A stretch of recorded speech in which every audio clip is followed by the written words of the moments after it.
दोस्तों नमस्कार, मैं नारायण सिंह बिष्ट। जैसे कि आप लोग को पता है कि हमारे संगठन के अध्यक्ष महोदय और मैं आजकल नॉर्थ ईस्ट के विजिट पे हैं। विजिट करने का मुख्य उद्देश्य ये है कि हम लोग जो हमारे एक्स सर्विसमैन हैं, जो विडोज़ हैं, जो बच्चे हैं, उनको मिलना है, उनकी परेशानियों को देखना है। तो इसी उद्देश्य से जो हमारा विजिट चल रहा है, आज विजिट का 15वां दिन है। तो 15वें दिन में हम आज आसाम और अरुणाचल बॉर्डर में जो जयरामपुर बोलने वाली एक जगह है, उस जगह में जागुन में कल यहाँ पर मीटिंग हुआ था। काफ़ी अच्छे तादाद में लोग यहाँ पर आए थे।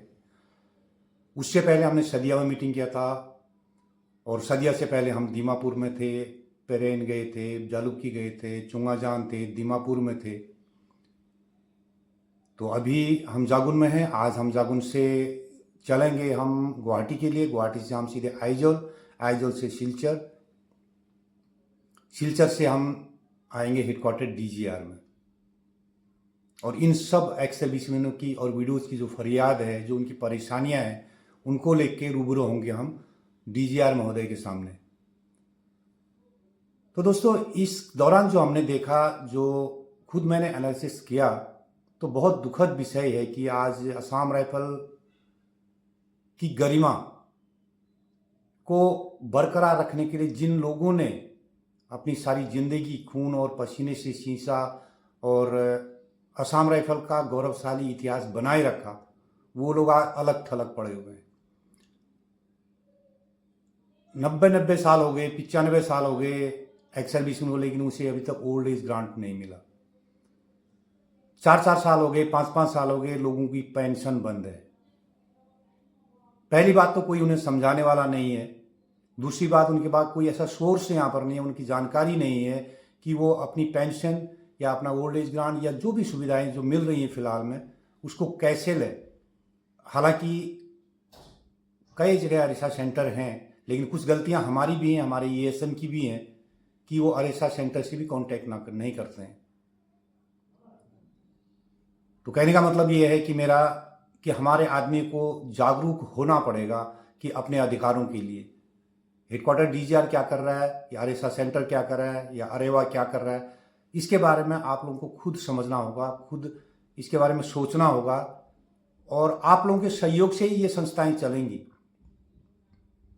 चाहे अरेसा है तो अरेसा में आपको जाना पड़ेगा। अगर आपका कहीं नाम में करेक्शन है तो आपको खुद ही वो सारे डॉक्यूमेंट लेके अरेसा सेंटर में जाना पड़ेगा, तभी वो लोग अपनी कार्रवाइयाँ कर सकेंगे। हाँ, कई बार अभी ये देखने को मिलता है कि आप पर्सनली तौर पर या अरेसा के द्वारा अपने किसी भी डॉक्यूमेंट में सुधार के लिए, अपने पेंशन के लिए हेडक्वार्टर डीजीआर से कॉरेस्पॉन्डेंस करते हैं, तो वो समय पर नहीं हुआ या कोई और कारण रहा, तो उसके पीछे भी आपको ही लगना पड़ेगा, हमें ही देखना पड़ेगा वो।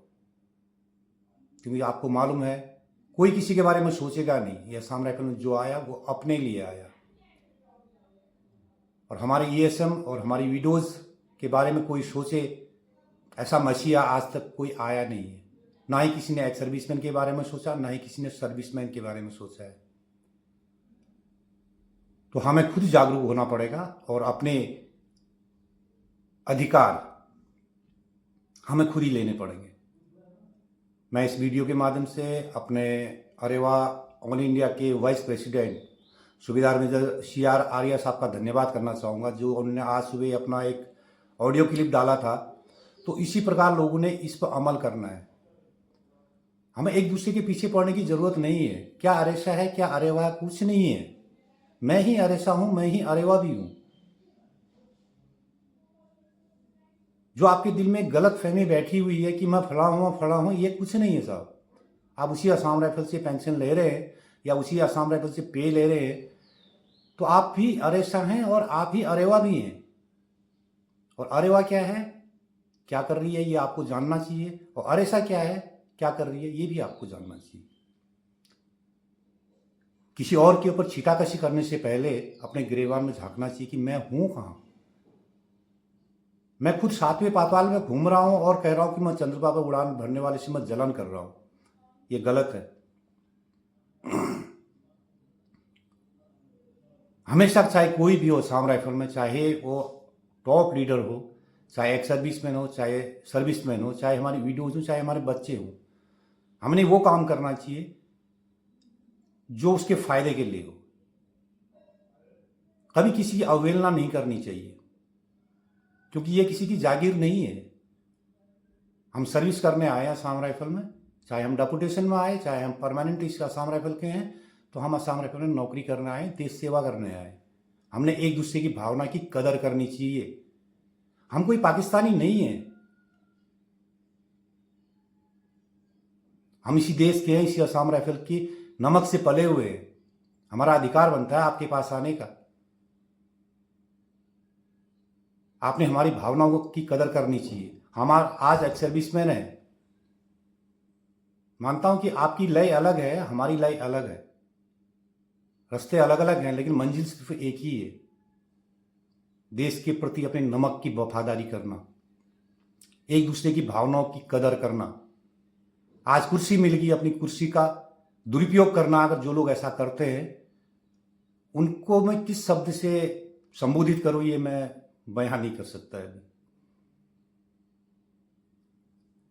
एक ओहदे पे बैठा हुआ व्यक्ति जो अपनी से नीचे वाले का वेलफेयर नहीं देख सकता, तो उसको मैं तो कहूँगा कलंक है वो उस कुर्सी पे। हमने एक दूसरे की भावना की कदर करनी चाहिए, एक दूसरे के काम की सराहना करनी चाहिए, उसको प्रोत्साहन करना चाहिए कि ये काम अच्छा हो सके। आज सूबेदार तुलसी नायर जिस मार्ग पर चले हैं उसको समझना चाहिए आप लोगों ने, एक्स सर्विसमैनों ने या सर्विसमैनों ने। वो कोई अपने व्यक्तिगत हित के लिए काम नहीं कर रहे हैं साहब, वो हम सब के लिए, असम राइफल के इतिहास के लिए, 190 साल का जो गौरवशाली इतिहास है उसके लिए कर रहे हैं। लेकिन छीटाकशी करने से बचना चाहिए, एक दूसरे का सहयोग करना चाहिए। हमने, हमारे बूढ़ी माताएं हैं, हमारे ओल्ड एज लोग हैं, उनका सहयोग करना चाहिए, उनके डॉक्यूमेंट्स देखने चाहिए, समय पर अरेसा सेंटर अगर नज़दीक है वहाँ पर जाके उनको दिखाना चाहिए, तब उनका सहयोग हो पाएगा। ज़्यादा न कहते हुए मैं अपनी बात यहीं पर ख़त्म करता हूँ और धन्यवाद करता हूँ अपने वाइस प्रेसिडेंट का, जिन्होंने एक अच्छा मार्गदर्शन का ऑडियो आज डाला है। और मैं सभी लोगों से उम्मीद करता हूँ कि वो इस ऑडियो को सुन के अपने आदमी का सहयोग करने के लिए आगे आएंगे। धन्यवाद, नमस्ते।